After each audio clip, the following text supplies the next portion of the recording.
Welcome to अंतरिक्ष talks brands and stories. आजच्या सेगमेंटमध्ये आपल्यासोबत आहेत एक खूप स्पेशल गेस्ट. श्री रामदास कागडे हे महाराष्ट्रातले बिझनेस आयकॉन आहे. ग्लोबल लेवलचे प्रोजेक्ट साकारून ते सर्व तरुणांसाठी आणि बिझनेस ॲस्पिरेटसाठी एक रोल मॉडेल आहे. त्यांना प्रेमाने व आदराने अप्पा असं म्हटलं जातं आणि अप्पा हे शब्द म्हणजे एक ब्रँडच आहे. यांनी RMK स्पेसेस आणि RMK इन्फ्रास्ट्रक्चर मार्फत उद्योग आणि रिअल इस्टेट क्षेत्रात मोलाचे योगदान दिले आहे. त्याचे उपक्रम विविध क्षेत्रात पसरलेले आहेत, जसे की real estate, stone crushing, warehousing and construction, ज्यात क्वालिटी, सस्टेनेबिलिटी आणि इनोव्हेशन यावर सदैव भर दिला गेला आहे. नमस्कार सर. नमस्ते. थँक्यू तुमचा वेळ दिल्याबद्दल. On a Sunday that too आणि तुमचा वेळ घेतो all the crew. So thanks for being here. आणि इट्स व्हेरी इन्स्पायरिंग, कारण जेव्हा तरुणांमध्ये चर्चा होते तुमच्याबद्दल, इट्स ऑलवेज अबाउट की तुम्ही किती ग्रेट आहात बिझनेस क्षेत्रात, तुम्ही कसे स्ट्रॅटेजीज आणले, तुम्ही काय काय स्टेप्स घेतले to be who you are today. आणि हे सगळं जाणून घेण्यासाठी आम्ही थोडं सेल्फिश मोटिव्हली आज तुम्हाला भेटतं, सो दॅट आम्हाला तुमच्याकडून शिकायला मिळेल. So sir, to start off, तुम्ही खूप सारे बिझनेसेस स्टार्ट केले. सो तुमची इनिशियल सुरुवात कशी झाली, तुम्ही कसं एंटर केलं बिझनेस वर्ल्ड? प्रथम सगळ्या तरुणांना मी तुम्हाला धन्यवाद देतो की यंग जनरेशन पर्यंत हा प्रवास तुम्ही पोहोचवताय.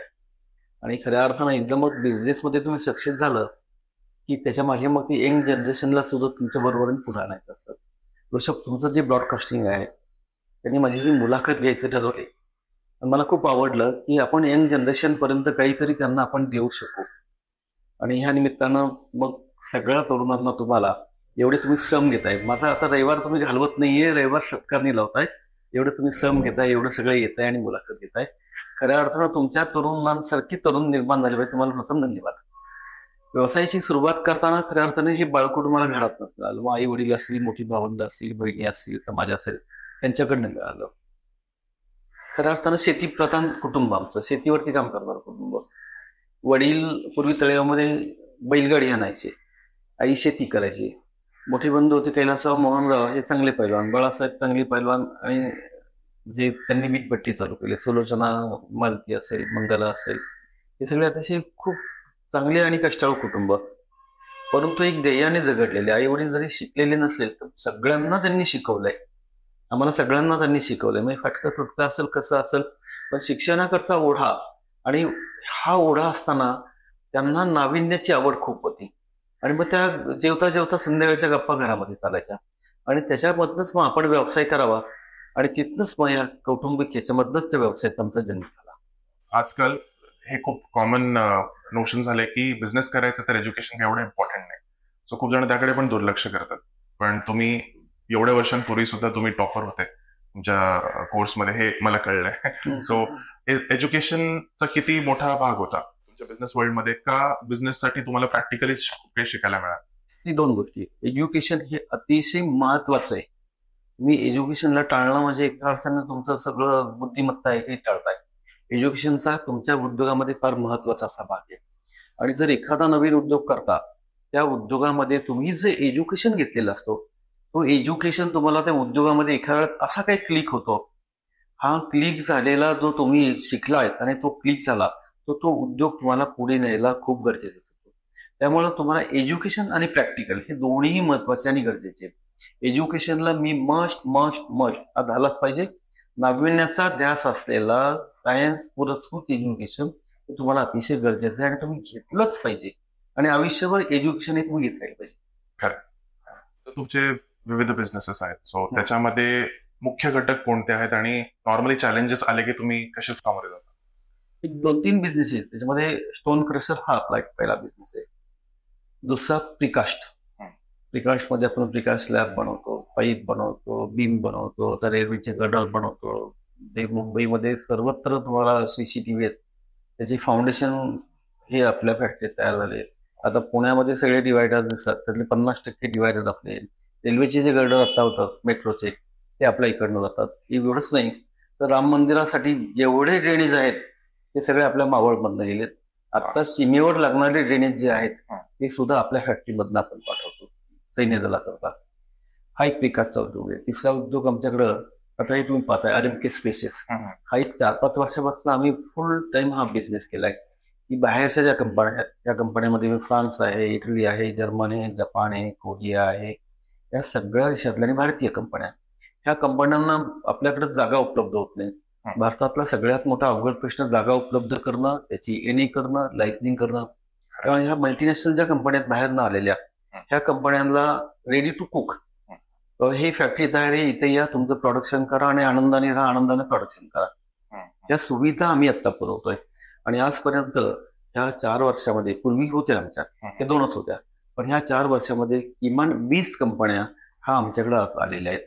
मग ह्या कंपन्या बांधून द्यायचा, त्यांना हवे त्या सगळ्या सुविधा, लाईट, वीज, पाणी, शांतता, या सगळ्या सुविधा त्यांना पुरवायचा हा एक उद्योग आहे. प्रिकास्ट आहे, स्टोन क्रशिंग आहे. इन्फ्रास्ट्रक्चरमध्ये मग कोल्हापूर एअरपोर्ट असेल, कोल्हापूरचे मधले रस्ते असेल, निगडी आणि देव रोड हा रस्ता आहे. गेल्या 12-13 वर्षामध्ये एकही खड्डा त्या रस्त्याला पडलेला नाही. तळेगाव MIDC मधले रस्ते असतील, कॉन्टिनेंटल असेल, वोक्सवॅगन असेल, त्याचबरोबर 20 कंपन्यांची बांधकामं असतील, बाकी बांधकामं असतील, ही सगळे इन्फ्रास्ट्रक्चरच्या माध्यमातून आम्ही करतो. त्याचबरोबर आणखी एक नवीन उद्योग आम्ही चालू केलाय, सोलर. हा सोलर जो आहे, उन्हाची शेती मी म्हणतो त्याला, की प्रत्येकाने त्याचा फायदा घेतला, साध्या घरवाल्यांनी सुद्धा त्याचा फायदा घेतला पाहिजे. हा आम्ही सोलरचा उद्योग, आज क्रेशरमध्ये जी वीज लागतो, क्रेशर महाराष्ट्रातल्या 5 पैकी 1 क्रेशर आपला असेल, आणि one of the best crusher in India, ज्याने 100% क्रशसँड, जी वाळूला पर्याय, ज्याच्यामुळे नद्या वाया जातात, त्याला पर्याय म्हणून क्रशसँडचा आम्ही R&D करून 100% क्रशसँड तयार करणारा आपला पहिला क्रशर प्लांट आहे. आणि त्यामधला जवळजवळ 40-50% जी वीज आहे, ती आम्ही खाणीमध्ये जो सोलर बसवलाय, त्या सोलर मधनं आम्ही त्याला पुरवतो. एका अर्थाने पर्यावरण पण वाचतो आणि पडीक जागेचा वापरही होतो. परवाच माझ्याकडे एन्व्हायरमेंटची सगळी महाराष्ट्राची टीम येऊन गेली आणि ते म्हणजे खूप उत्तम आहे, आम्ही महाराष्ट्रात हे लागू करू शकतो, अभ्यासाकरता येऊन अनेक लोक येतात, अभ्यास करतात. त्या उद्योगाकडे आम्ही जातोय. आणि नवनवीन जे सुचतंय, स्टोन क्रेशर असेल, इन्फ्रा असेल, सोलर असेल किंवा स्पेसेस असेल, ही उद्योग प्रामुख्याने आमच्या आहे. खूप जणांना माहितच नाही की मावळात आपण तुम्ही किती ग्लोबल गोष्टी आणल्यात. आणि about the solar thing, it's truly remarkable, कारण सस्टेनेबिलिटी खूप मोठा कन्सर्न आहे आता, आणि तुम्ही त्यासाठी ऑलमोस्ट 50% जे एफर्ट आहे through solar, it's a big deal. So त्याच्यामध्ये सोलर करताना पण किंवा सस्टेनेबिलिटीच्या अँगलनी तुम्ही काम जेव्हा करता, तेव्हा गव्हर्नमेंट कडून काही चॅलेंजेस किंवा इतर काही तुम्हाला रेस्ट्रिक्शन जाणवतात?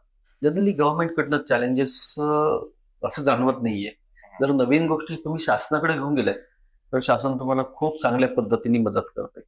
या बाबतीत तुम्हाला एक उदाहरण द्यायचं झालं तर, तळेगाव MIDC ज्यावेळेस आम्ही करत होतो, शेतकरी सगळे बरोबर होते. फेज 1ला तर आम्ही खूप नवीन होतो, ते करत असताना मग MIDC झाली पाहिजे, सगळ्या शेतकऱ्यांनी खूप सहकार्य केलं. फेज 2 करताना इथं ते फार मोठ्या कंपन्या आल्या, तो करताना सगळे शेतकरी बांधवांनी खूप मदत केली आणि त्याचं नेतृत्व करण्याचं भाग्य आम्हाला काही मंडळींना भेटलं. त्यामुळे आज फेज 2 सुद्धा शेतकऱ्यांच्या मदतीने, स्थानिक नेत्यांच्या मदतीने उभारायला. फेज 3, फेज 4, फेज 5 करताना, सगळा आम्ही प्रोजेक्ट त्यांना आम्ही सबमिट केला, अरे इथे MIDC होऊ शकते. आणि झाल्यानंतर खूप चांगले काही अधिकारी, खूप चांगले अधिकारी, त्या अधिकाऱ्यांनी खूप मदत केली आणि आज त्या भागामध्ये MIDC उभी राहिली. शासन ही चांगल्या गोष्टी तुम्ही जर नेल्या तर त्याला मदत करता, अशी मला तर खूप अनुभव आहे तसा. सर, तुमच्या मते भविष्याच्या बिझनेसेससाठी एन्व्हायरमेंटल प्रोटेक्शन आणि सस्टेनेबिलिटी हे किती महत्वाचं आहे? भविष्याच्या बिझनेससाठी हे अतिशय महत्वाचं आहे. एन्व्हायरमेंट हे आपण टिकवलंच पाहिजे. आज जरी 1 अंशाने तुमची उष्णता जरी वाढली तर त्याचा इतका दुष्परिणाम होतो की समुद्राची पातळी वाढली जाते, किंवा मग मानवी जी काम करण्याची क्षमता आहे, ती क्षमता सुद्धा कमी होते. आज मावळामध्ये लोक उद्योग घेऊन काय घेतात, त्याच्यामध्ये एन्व्हायरमेंट हा अतिशय महत्वाचा घटक आहे. थोडं आपण खोपोलीकडे उतरलो किंवा खाली गेलो, एन्व्हायरमेंटमध्ये प्रचंड असा बदल आहे, माणूस काम करू शकत नाही. त्यामुळे तुम्हाला एन्व्हायरमेंटमध्ये सगळ्या बाबतीत लक्ष देणं गरजेचं. झाडं लावणं, झाडं टिकवणं, प्लॅस्टिक मुक्त करणं, त्याचबरोबर विजेचा वापर कमी करणं, आवश्यक त्या गोष्टी कमी करणं, किंवा जमिनीची धूप थांबवणं, ह्या गोष्टी सुद्धा अतिशय महत्वाच्या आहे एन्व्हायरमेंट. आणि भविष्यामध्ये तुम्हाला सस्टेनेबिलिटी हा अतिशय गरजेचा आहे. तो करण्यासाठी प्रचंड अभ्यास आणि प्रचंड त्याग तुम्हाला करायला लागेल. त्यामुळे ह्या दोन्ही गोष्टी तुम्हाला साध्य होतील. रिन्युएबल एनर्जी म्हटलं की सोलर एनर्जी हे Yes. वाईड स्प्रेड माहिती आहे आता सगळ्यांना. त्याच्या व्यतिरिक्त तुम्हाला अजून काय वाटतं की भविष्यात जाऊन किंवा आता लगेच इन द रिसेंट फ्युचर अजून कुठल्या टेक्नॉलॉजीज येतील ज्याच्याबद्दल युथला पण माहिती असलं पाहिजे? बेसिकली टेक्नॉलॉजीमध्ये रोज इतका प्रचंड बदल होतोय. आज आपण डिझेल आणि पेट्रोलचा वापर करतो. एवढा प्रचंड वापर करतो आपण. सगळ्यात जास्त आयात आज आपली डिझेल आणि पेट्रोलवरती होते. बॅटरी ऑपरेटेड गाड्या आल्या, हायड्रोजनच्या गाड्या आल्या, तर ह्याच्यामध्ये ही टेक्नॉलॉजी प्रचंड चालणार आहे. त्याच्याबरोबर इंटरनेटच्या माध्यमातून आज विक्री व्यवस्था, आज पूर्वी तुम्हाला दारोदारी जाऊन विक्री व्यवस्था करावी लागायची. आज इंटरनेटच्या माध्यमातून तुम्ही विक्री व्यवस्था कुठेही करू शकतो.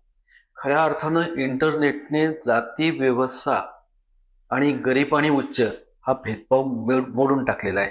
हा पाटलाचा मुलगा आहे तर तो गरीबाचा मुलगा आहे, याच्यामधला भेद समजून टाकलेला आहे. त्यामुळे इंटरनेटच्या माध्यमातून जेवढे उद्योग तुम्हाला करता येतील तेवढे उद्योग करणं हे तुम्हाला अतिशय सोपं झालेलं आहे.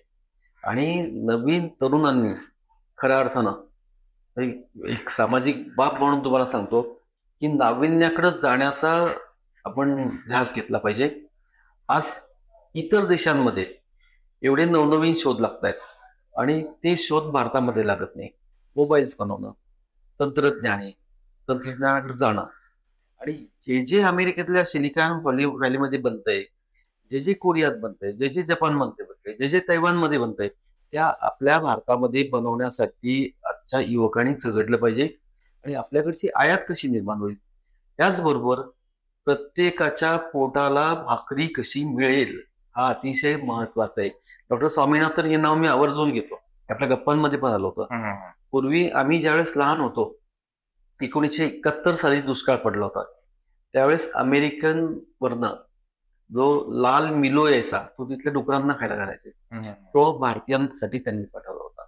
आजचं जे काँग्रेस गवत दिसतंय तुम्हाला बाहेर, काँग्रेस गवत, ते PL-48 नावाचा करार झाला होता आणि ते काँग्रेस गवत गावामधनं आपल्याकडे पाठवलंय. ते आतापर्यंत आपले पुरलं.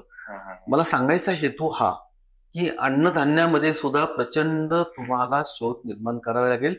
त्यामुळं पुढच्या पिढीला अन्नधान्य पुरवठा भरपूर होऊ शकेल. ही चॅलेंज तरुणांपुढे. आजचं हे चॅलेंज नाहीये खऱ्या अर्थानं. तरुणांनी जर तिकडं जर लक्ष जर दिलं, आज इंटरनेटच्या माध्यमातून तुम्हाला प्रचंड ज्ञान उपलब्ध आहे, तर तरुणांनी हे आव्हान घ्यायला काही हरकत नाही असं मला. टेक्नॉलॉजी वरती तुमचा खूप भर आहे आणि तुम्ही इनोव्हेशन लक्षात ठेवूनच तुम्ही प्रत्येक तुमच्या बिझनेस सेगमेंटमध्ये काहीतरी नवीन करायला बघता.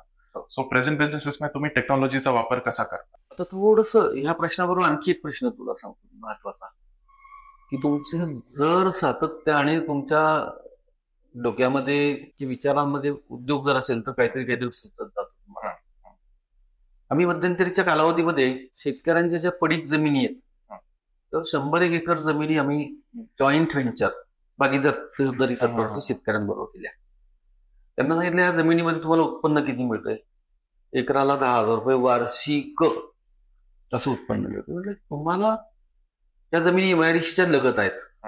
मी 2008 साली सगळ्या शेतकऱ्यांची मिटिंग घेतली. सिनियर शेतकरी खूप चांगली, म्हणजे मुलाप्रमाणे बघवायचे मला. आणि म्हणले रामदास इथं कसा उद्योग होऊ शकेल, तू काहीतरी तुझा खर्च वाया घालवशील.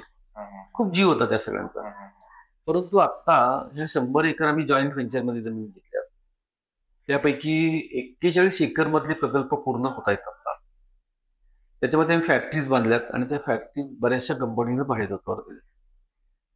प्रत्येक शेतकऱ्याला जिथे 10,000 रुपये वार्षिक मिळत होते, तिथे प्रत्येक शेतकऱ्याला महिन्याला 1,75,000 रुपये पर एकर मिळत आहेत.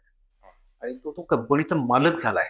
तिथे म्हणजे प्रोडक्शन करणारे भाडेतत्वावर दिले, पण आज तो इतक्या सुंदर रीतीने त्या ठिकाणी होतं. हे एका प्रकारचं इनोव्हेशनच आहे. खरं इनोव्हेशन हे तुम्ही सातत्याने जर विचार करत बसला तर हे इनोव्हेशन तुम्हाला खूप चांगलं मिळतं. हा विषय होतो एक. दुसरा, तुम्हाला व्हिडिओ कॉन्फरन्सद्वारे ज्या मीटिंग कराव्या लागतात, आता आपण ज्या फ्लोअरमध्ये बसलोय, हा फ्लोअर सातत्याने बाहेरच्या देशाबरोबर व्हिडिओ कॉन्फरन्सच्या मीटिंगसाठी वापरला जातो. तुम्हाला तिकडे जावं लागत नाही, यावं लागत नाही. हा सगळा उपयोग आम्ही त्या माध्यमातून करतो. जमिनीचा सर्वे जीपीएसच्या माध्यमातून, गुगल जमिनीचा सर्वे मेलच्या माध्यमातून, त्याचबरोबर तुमच्या सगळ्या जाहिराती त्या पाठवणं करणं, फोटोग्राफ पाठवणं, सीसीटीव्ही सगळ्या साईटवरती असतात. आपल्या बांधणाऱ्या फॅक्टरीमध्ये कसं त्याचं बांधकाम चाललंय, एखादा बदल करायचा त्या कंपनीला झालाय, तो इटलीवरनं सांगू शकतो, अरे मला हा बदल करायचा आहे, माझं काम इथपर्यंत आलंय, आणखी थोडं स्पीडली पाहिजे, त्या कामामध्ये हे बदल करा, हे काम चांगलं चाललंय. ह्या सगळ्या टेक्नॉलॉजीचा उपयोग आम्ही आमच्या ह्या उद्योगामध्ये करून घेतोय. याचबरोबर आज जर मला एखादं मशीन माझं चालू करायचं असेल, मी इथे बसून माझं 10 किलोमीटर लांबावरचं असलेलं प्लांट आहे तिथलं मशीन चालू करू शकतो. कमीत कमी लोकांचा वापर करून जास्तीत जास्त प्रोडक्शन काढणं, हा भाग टेक्नॉलॉजीद्वारे सुद्धा आम्ही साध्य केलेला आहे. त्यामुळे टेक्नॉलॉजीवरती आम्ही सगळं उद्योगधंदा फार भर देत असतो. बऱ्याच गोष्टी ऑटोमेट केल्यात, बऱ्याच गोष्टी ऑटोमेट केल्यात. आणि ॲज यू राईटली सेड की इनोव्हेशन हे फक्त इंटँजिबल किंवा टेक्नॉलॉजीमध्ये नसून ग्राउंड लेवलला पण होऊ शकतं.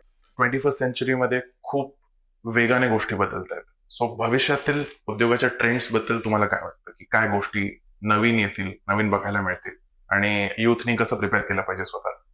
आपल्याकडच्या युथनी जगाकडं पाहिलं पाहिजे. आपण आपल्या जवळच्या काही पर्सनॅलिटी आहेत त्यांच्याकडे पाहिलंच पाहिजे. पण हे पाहत असताना जगामध्ये जे बदल होत आहेत, म्हणजे युरोपियन कंट्रीमध्ये जे प्रचंड बदल होत आहेत, आज ही गाडी आली, उद्या दुसरी गाडी, ती परवा तिसरी येते, अशा गाडी येतात. आज लोक विचार करतात की चंद्रावरती राहायला जायचं, मंगळावरती राहायला जायचं, ह्याच्यात विचार करतात. युथनी ह्या सगळ्याकडे पाहिलं पाहिजे. चौफेर नजरेतने युथनी त्यामध्ये वर्तमानपत्र पाहिजे, चांगली पुस्तकं वाचली पाहिजे, कुठं कुठं चांगले शोध लागले त्याचं वाचलं पाहिजे, चांगल्या टेक्नॉलॉजी कुठे चांगली वापरली, जगामध्ये कुठं कुठं कशा पद्धतीची क्रांती झाली ते वाचलं पाहिजे. इव्हन युक्रेन आणि रशिया वार हे का झालं त्याचाही अभ्यास केला पाहिजे. ह्या सगळ्या चौफेर नजरेतनं आजच्या युथनं अभ्यास केला पाहिजे. आणि त्याचं खऱ्या अर्थानं आजच्या युथकडं एका अर्थानं टेक्नॉलॉजीच्या माध्यमातून ज्ञान घेण्याला खूप वाव आहे, आणि दुसऱ्या अर्थानं त्याला ह्या सगळ्या ज्ञानामध्ये राहावं लागतं.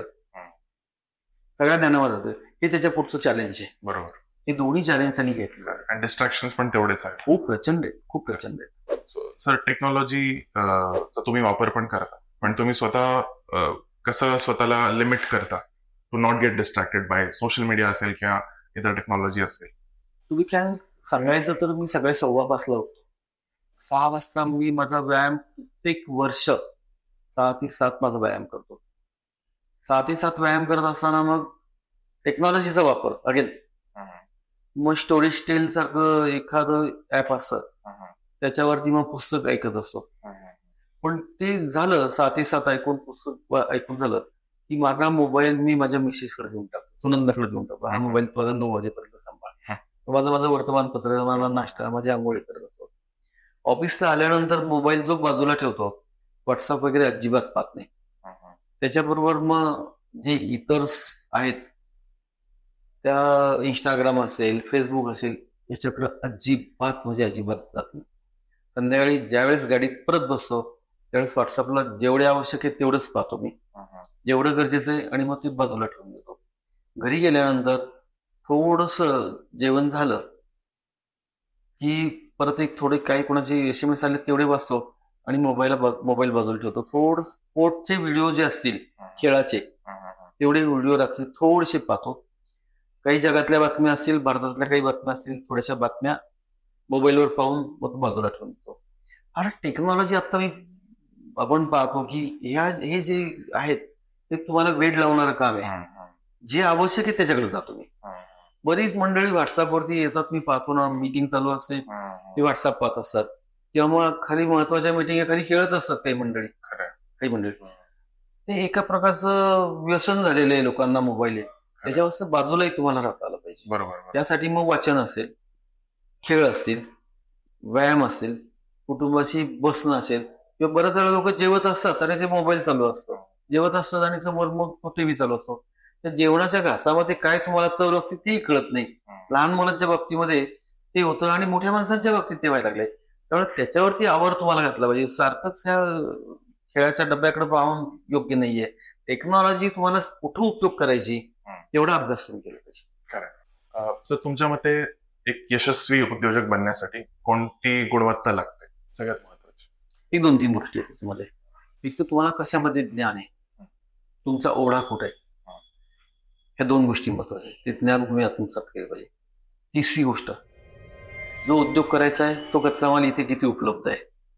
चौथी, तो इथे किती विकला जाईल, त्याच्यासाठी जागा उपलब्ध आहे का, स्किल पॉवर, अनस्किल लोक, वीज पुरवठा, मार्केट, फायनान्स, ह्या गोष्टीचा अभ्यास करून त्या उद्योगाकडे तुम्ही जायला पाहिजे.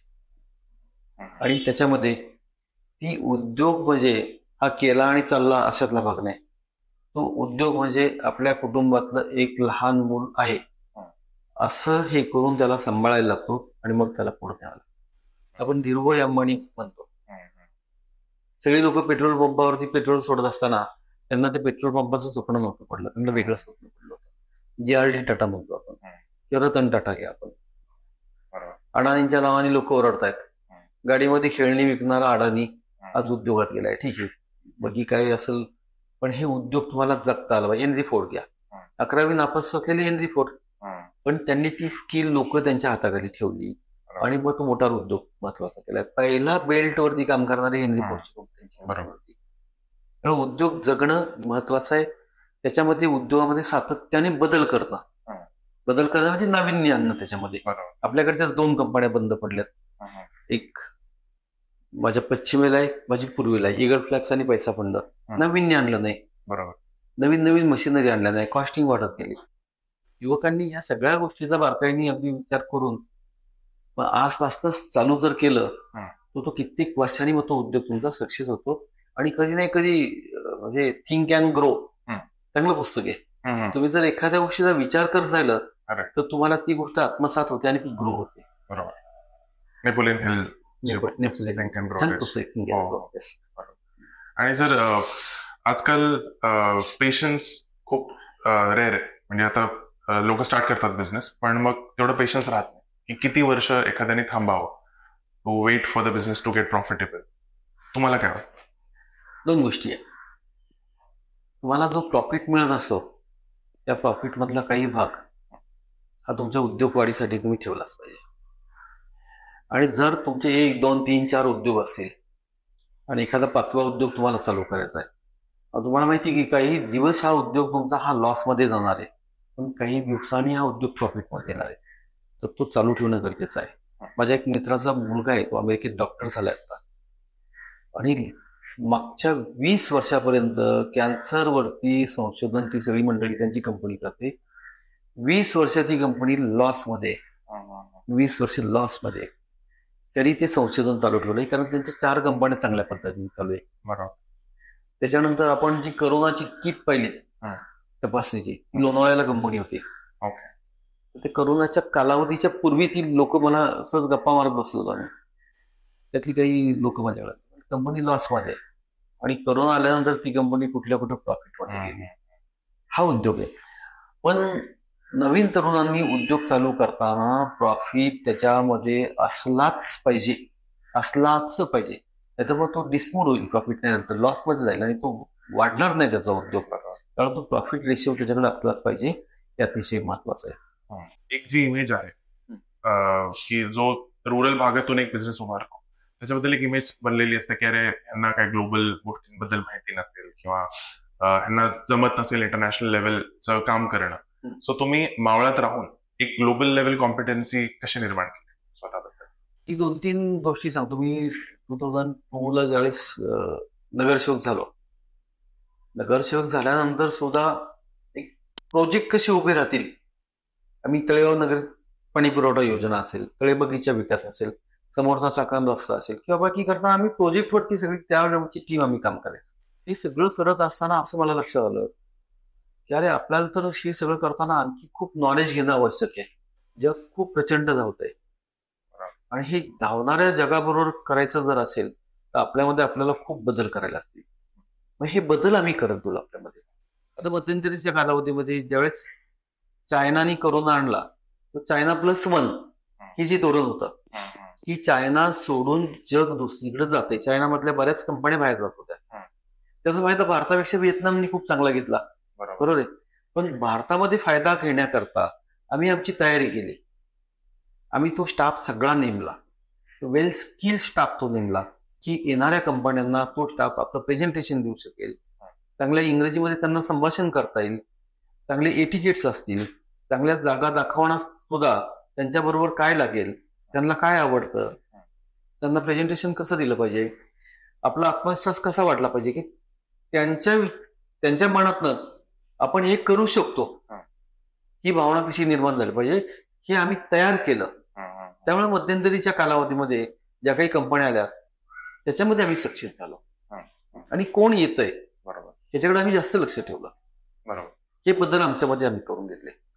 आणि त्यामुळे तळेगाव MIDCचं नाव खूप रिलायबल MIDC म्हणून झालंय फॉर ग्लोबल कंपनीज. बेसिकली तो सगळा जे श्रेय जातं ते तेथील रहिवाशांना पण जातं. आंबी, नवला कोंबरे, बदलवाडी, मिंदेवाडी, घातवाडी, मंगरूळ ही सगळी सभोवती गाव आहेत ती सगळी. इव्हन वराळा असेल, तळेगाव असेल, वडगाव असेल, इकडं आंबळे, कल्लाट, कशाळ, बोयरं, मुंडेवाडी, मंगरूळ ह्या सगळ्या गावांना जसं श्रेय जातात. ह्या गावातली जी मंडळी पाहिली मी, ही मंडळी फार उच्च विचारसरणीची आहेत. यांनी ऍक्सेप्ट केल्या या कंपन्यांना. त्यांना कळलं या कंपन्या जर आल्या तर आपली भरभराट होईल. तर कुठलाही तरुण, कुठलाही गावकरी ते मला हेच पाहिजे, मला तेच पाहिजे, दादागिरी करायला जात नाही. तो जाईल त्या कंपनीच्या मालकाकडे जाईल, मी हे करू शकतो, मला एवढं काम द्या, असे तरुण त्या भागामध्ये निर्माण झाले. हे तळेगाव MIDC शांतता टिकवायला त्या भागातल्या लोकांना क्रेडिट दिलं पाहिजे. अगदी नक्की. सर, स्किल्ड वर्कफोर्सचा खूप प्रॉब्लेम फेस होतो इंडियामध्ये आता पण, जेव्हा की आपलं पॉप्युलेशन खूप आहे तरी आपला तो प्रॉब्लेम फेस होतो. आणि खास करून Tier 2, Tier 3 सिटीज मध्ये मिळत नाही स्किल्ड वर्कफोर्स. सो मावळात तुम्ही कसं मॅनेज करता ट्रेन युअर एम्प्लॉईज? खरं सांगायचा विचारलेला तो प्रश्न खूप चांगला प्रश्न आहे. आपण पुण्याच्या जवळ राहतो, आपल्याला हिंजवडी जवळ आहे. सगळा स्किल मॅन पॉवर आहे हा पुणे आणि ह्या हिंजवडी क्षेत्रामध्ये कामाला जातो. प्रत्येक जण आज IT कडे बघून मला तशीच नोकरी पाहिजे, मला तसंच त्याचं राहणं वगैरे पाहिजे असं पाहतो. तर तळेगाव ठिकाणी सारख्या ठिकाणी तो प्रॉब्लेम निर्माण होतो. मग हे सगळं करत असताना तो माणूस तयार करणं हा एक मोठं काम आपल्या दृष्टीने असतं. मग आम्ही एक तयार झालेला जो माणूस असतो त्याच्या हाताखाली मग जी नवीन आलेली माणसं आहे त्याला सांगतो की तू खालच्या स्टेप पासता त्याला इथं आपल्याला न्यायचं आहे. आणि त्याला मग हे ट्रेनिंग देत देत देत देत इथपर्यंत आण. मग ते ट्रेनिंग देत देत त्याला तयार करून घडवत त्याला आम्ही पुढे घेऊन येतो. मग इंटरनॅशनल मार्केटला काय चाललंय किंवा आपल्याला ह्या माणसाकडनं काय करून घ्यायचंय ते ट्रेनिंग आम्ही त्या पद्धतीने त्याला मग घडवत देतो.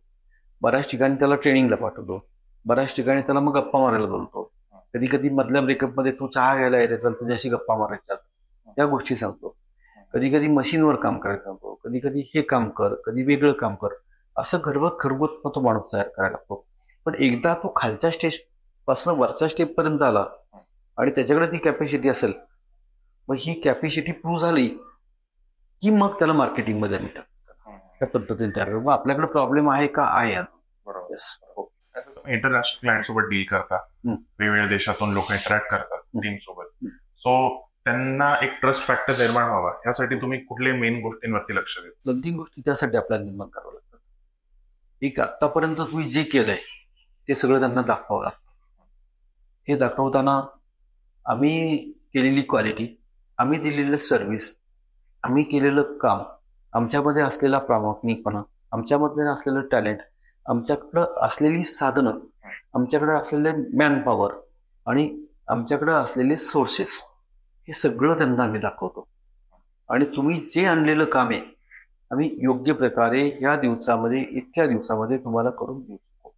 आणि जी पूर्वीची कामं ही सगळी त्यावेळी ते पाहतात आणि मग त्यांना एक विश्वास निर्माण होतो की यांच्याकडे ही मॅन पॉवर आहे, यांच्याकडे ही साधनं, यांनी करून केलेली कामं, यांच्यावरती या सगळ्या कंपन्यांनी ठेवलेला विश्वास, हे सगळं पाहिलं की तो माणूस मग तिकडे आपल्याकडे आपल्यासोबत काम करून घ्यायला तयार होतो. साधं उदाहरण सांगतो, मला खूप आवडलं त्या कंपनीचं. आम्ही सगळ्या ग्रुपनी, RMK ग्रुपनी मध्यंतरी आमचा एक ताज बरोबर टाइम झालाय. ताज अतिशय मोठा ब्रँड आहे, टाटाचा ब्रँड आहे. पण त्या मोठ्या ब्रँडनी आमची सगळी चौकशी करताना आमच्या याच्यावरती बँकेच्या कुठल्या केसेस आहेत का, पोलीस स्टेशनच्या कुठल्या केसेस आहेत का, तुमचा स्टाफ कसा आहे, तुमचे संबंध कसे, त्या सगळ्या गोष्टी तपासून पाहिलं. मला खूप आनंद वाटला की टाटा सारखी कंपनी, टाटाची सीताच, त्या कंपनीनी सगळं हे तपासून पाहिल्यानंतर आम्हाला प्रूव्हन करून मग आमच्यासोबत काम करायचं चालू केलं त्यांनी. आणि मग तळेगाव MIDC मध्ये ताज विवांता हे हॉटेल आता आपण उभं करतोय. आर्किटेक्ट आणि सगळ्यांची नेमणूक झालेली आहे. आणि परंतु काम कसं करावं समोरच्या माणसाकडनं हे ताजनी सगळं छानपैकी आमच्या सगळी माहिती काढली, मग आमच्यावर करार केला. बऱ्याच इंटरनॅशनल कंपन्या ज्यावेळेस तुमच्याकडे येतात ही सगळी माहिती देखील असतात. मग एखाद्या एजन्सीकडनं घेतात, तुमची सगळी माहिती पाहतात आणि मग तुमच्यावरती विश्वास ठेवतात. हे विश्वासाला पात्र राहण्याकरता तुम्हाला खूप काळजी घ्यावी लागते, खूप काळजी घ्यावी लागते. ही सगळी काळजी आम्ही घेत राहतो नेहमी. तुमच्याबद्दल सगळ्यांना एवढंच माहिती आहे की आप्पा महाराष्ट्रातले सगळ्यात मोठे बिझनेस आयकॉन आहेत, पण खूप जणांना अर्ली करिअर बद्दल तुमच्या माहिती नाही. सो तुमची सुरुवात कशी झाली सून आफ्टर कॉलेज, आणि तुम्ही ट्रान्झिशन कसं केलं RMK ग्रुप जे आज आहे तिथपर्यंत? बेसिकली 2-3 गोष्टी आहेत सांगू तुला. म्हणजे मी पहिल्यांदा सांगितलं की आई वडील हे शेतकरी जरी होते तरी व्यवसायामध्ये लक्ष घालणारे होते. कुटुंब बऱ्याच वेळा मी आपल्या स्टेशन चौकामध्ये भाजी विकायचा. त्याच्यानंतर घोरावडी स्टेशन जे होतं तिथे भाजी विकायला जायचा.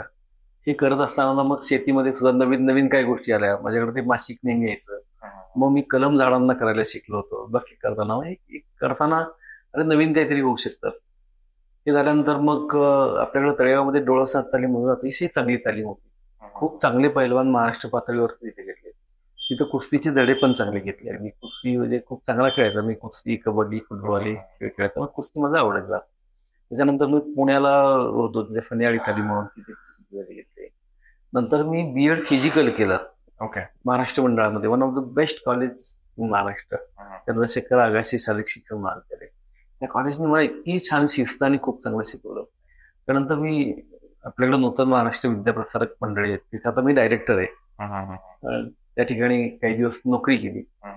मग मी त्यावेळेस नोकरी करता करता शिक्षणही घेत होतो. रात्र प्रसारीमध्ये MCOM करत होतो. विचार केला ते आपल्याला तो उद्योग खुणावतोय आणि घरची वीटभट्टी आहे. वीटभट्टी होती, वाळूचा व्यवसायाचा. मग घरच्यांची चर्चा केली, मी नोकरी सोडतोय.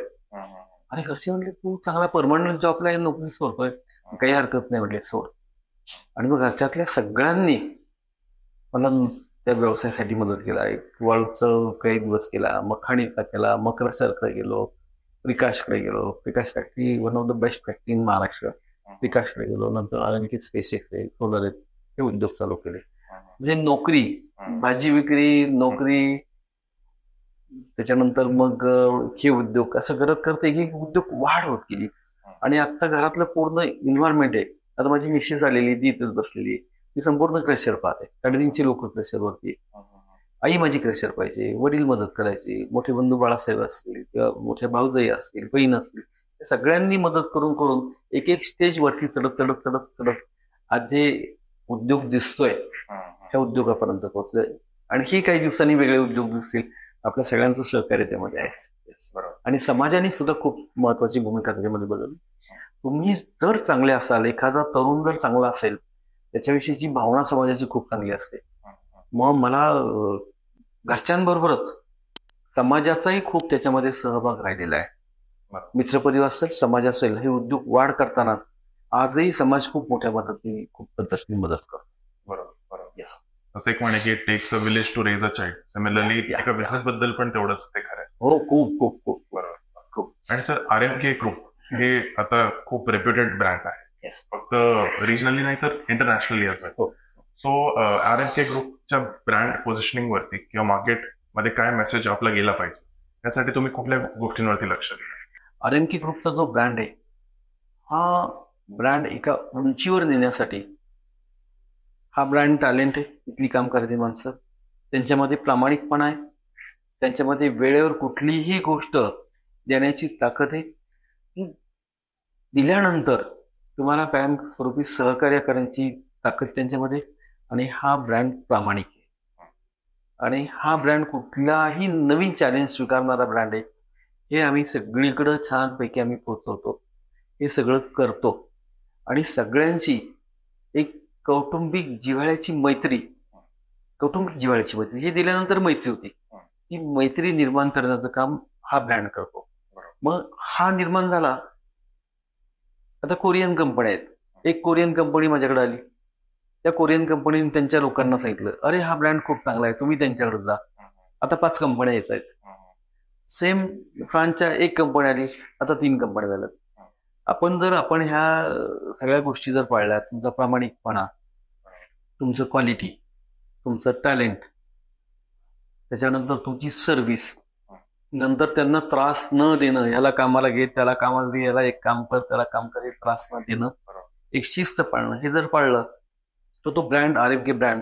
त्यामुळं आज सगळीकडं, आज इंटरनॅशनल जर कंपन्या घेतल्या, आज मावळामध्ये आरएमके बरोबर आंतरराष्ट्रीय स्तरावर काम करणाऱ्या आरएमकेच्याच बिझनेसमध्ये इंटरनॅशनल स्तरावर काम करणाऱ्या अनेक कंपन्या आहेत. पण आज सांगूशी वाटतं, इतके मोठे ब्रँड असताना, आरएमकेचे स्पर्धक नाही म्हणता येत, मित्र म्हणून आपण, इतके मोठे ब्रँड असताना आज तळेगाव एमआयडीसी मध्ये सगळ्यात जास्त रेंटल स्पेसेस आरएमकेने पुरवल्यात. एका गावातल्या कंपनीने पुरवल्यात. त्याचबरोबर जसं तुम्ही म्हणले की एक पर्सनली एक माणूस कसा असतो त्याच्यावरती खूप गोष्टी डिपेंड करतात, की त्याचं परसेप्शन काय आहे समाजात.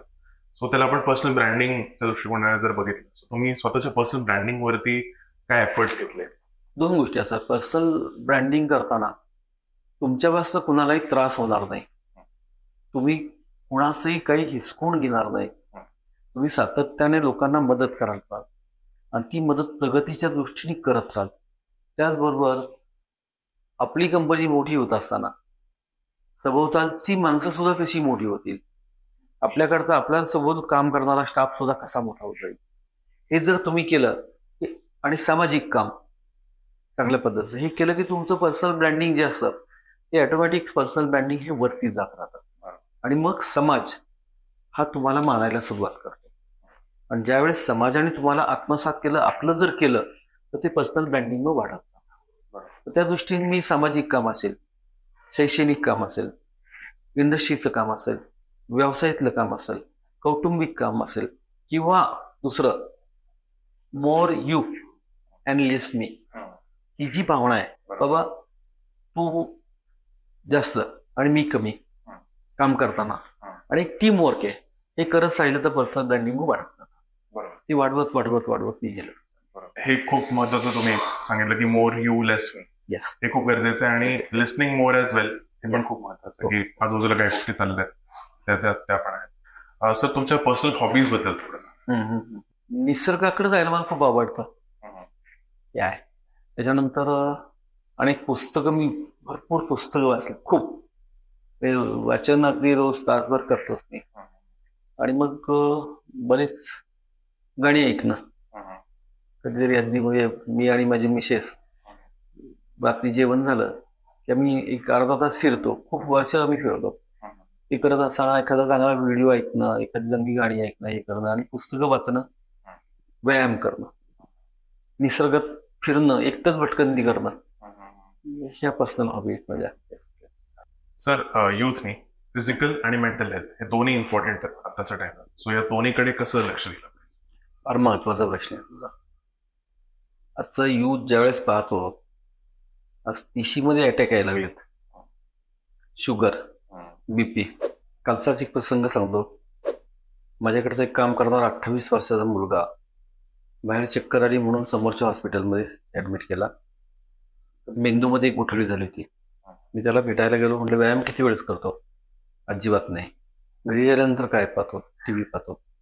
आजच्या युथने फिटनेसकडे लक्ष देणं अतिशय महत्वाचं आहे. किमान 1 तास कुठला तरी खेळ खेळला पाहिजे, जिम केलं पाहिजे, कार्डिओ केलं पाहिजे. त्याची तब्येत तर त्याला साथ देईल. ज्यावेळेस तुमची तब्येत बिघडली जाते त्यावेळेस तुम्हाला आयुष्यामध्ये दुसरं कुठलंही काही सुचत नाही. एक वेळेस थोडाफार पैसा कमी झाला तर माणूस जगू शकतो, पण एखादा आजार आल्यानंतर सगळंच काही संपून जातं. आजच्या युथने मैदानावर जाणं खूप गरजेचं आहे. मग त्यांनी अगदी थोडीशी रनिंग करावी, थोडंसं खेळ खेळावे, थोडंसं जिम करावी. या गोष्टीकडे, फिटनेसकडे त्यांनी लक्ष देणं खूप गरजेचं आहे. हा एक प्रकार. मेंटल हेल्थसाठी त्याने त्याच्या फॅमिली बरोबर राहणं, चांगली पुस्तकं वाचणं, चांगलं संगीत ऐकणं, मित्रांबरोबर चांगल्या गप्पा मारणं, ह्या गोष्टी मेंटल हेल्थसाठी खूप गरजेचं आहे. योगा, ध्यानधारणा या सुद्धा खूप गरजेचं आहे. अनावश्यकपणे भांडणं करणं, अनावश्यकपणे मोठ्याने बोलणं, वाईट बाबतीत बोलणं, या गोष्टी युथनी टाळणं खूप गरजेचं आहे. आज जर पाहिलं तर बऱ्याचशा व्यसनं तुमच्या अतिशय जवळ आलेली आहेत. पूर्वी तळेगावमध्ये डेअरी जास्त होत्या, तिथं दूध, लस्सी, ताक आणि फळं त्या गोष्टी तळेगावमध्ये मिळत होत्या. हॉटेलची संख्या तळेगावमध्ये अतिशय कमी होती.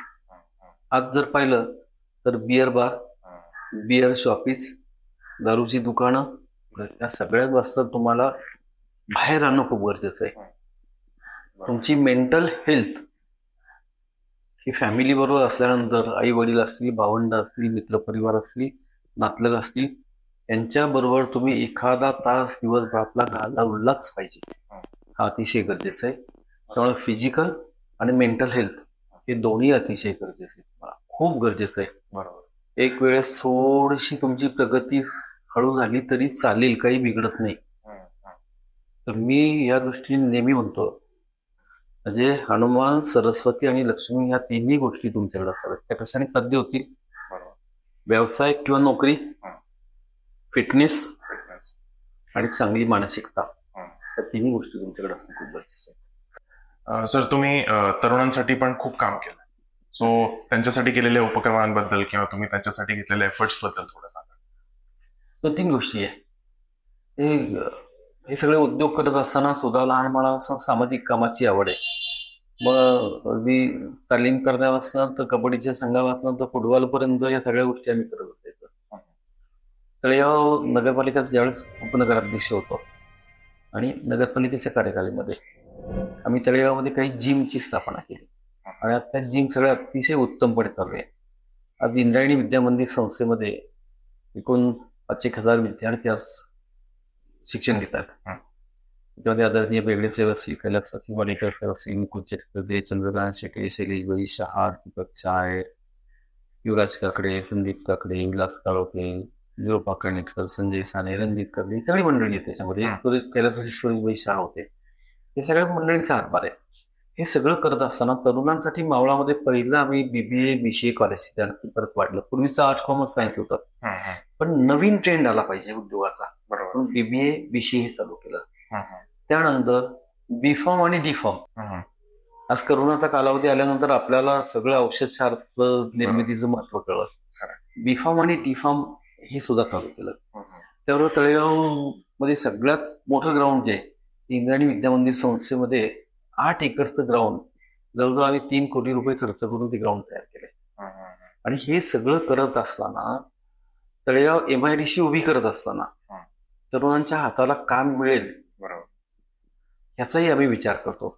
आज अनेक तरुणांना मग कुणाला डंपर घेऊन दे, कुणाला JCB घेऊन दे, कुणाला पोपलन घेऊन दे, कुणाला एखादी फॅक्टरी उभी करायची असेल त्याला कर, कुणाला एखादी कॅन्टीन उभी करायची असेल तू कर, किंवा एखादा उद्योग करायचा असेल तर तू ये, हे सांगणं करणं हे सगळं काम आम्ही करत असतो. तरुणांनी उभं राहावं हा सगळ्यात म्हणजे खूप भाग्याचा असा क्षण असतो. खरं आहे. आणि मावळाला सेल्फ सफिशियंट बनवण्यामागे तुमचा खूप मोठा हात आहे. आणि सो तुम्ही मावळात जे आता ट्रेंड्स येतात, आता युथचा रिस्पॉन्स तुम्हाला कसा वाटतो, की काही तुम्हाला कन्सर्न्स वाटतात का, सगळं छान वाटतंय तरुणांचा जो रिस्पॉन्स आहे किंवा उद्योगाकडे बघण्याचा जो दृष्टिकोन आहे? योग्य वाटत नाही. अच्छा. आता तरुण जर पाहिला तर 3-4 गोष्टीसाठीच तो माझ्याकडे येत असतात. एक कॅन्टीन, लेबरचा पुरवठा, वाहतूक आणि स्क्रॅप. ज्या गोष्टीमध्ये कुठलंच काम करावंसं लागत नाही. कुणाला तरी चालवायला दिलं आणि हा मग कुठेतरी बैलगाडीच्या शर्यतीला जातो, कुठल्या तरी कीर्तनाला जातो, कुठतरी राजकीय व्यासपीठावरती असतो, त्यासाठी येतो, किंवा नोकरीला लावणे. पण इथं ज्या कंपन्या येणार आहेत, कॉन्टिनेंटल आली, इमर्सन आहे, JCB आहे, किंवा आता हुंडाई मोटर ही मोठी कंपनी आहे. बरोबर.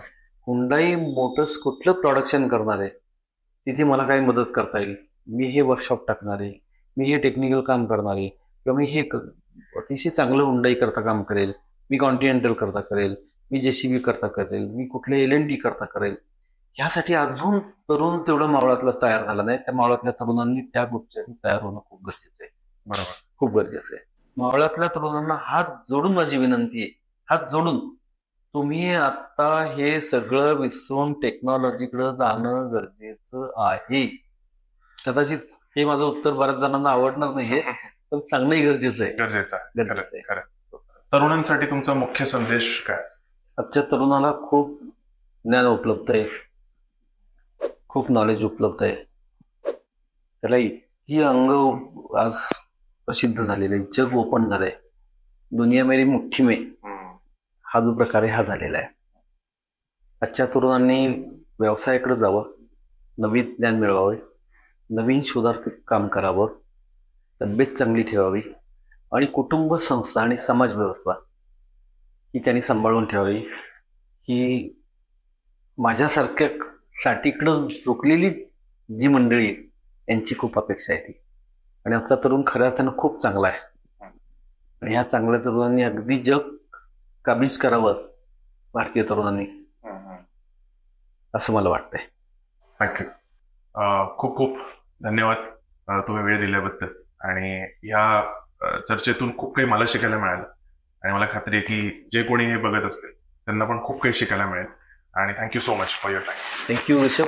तुम्हाला सगळ्यांना खूप खूप तुमचे आभार की तुम्ही मला ह्या मुलाखतीसाठी निवडलं. अतिशय मी छोटासा आहे तसं अगदी. आणि जर हा संदेश तरुणांपर्यंत गेला की एक सर्वसामान्य घरातला माणूस आज 1,000 लोकांबरोबर काम करतोय, तेही माझे, मी त्यांच्या बरोबर समे. आणि जर प्रत्येकाने तुम्ही जर थोडंसं त्या पावलावर जर वाटचाल केली तर खूप मला बरं वाटेल. प्रत्येकजण आपण टाटा, अंबानी, अडाणी किंवा बाकी वाचत असतो, परंतु आपल्या शेजारचा माणूस कसा सक्सेस झाला हेही पाहणं खूप गरजेचं आहे. आणि त्या दृष्टीने ही मुलाखत ह्या तरुणांसाठी तुम्ही उपलब्ध करून दिली. तुमच्या सगळ्या टीमचे मी खूप आभार मानतो. थँक्यू. धन्यवाद.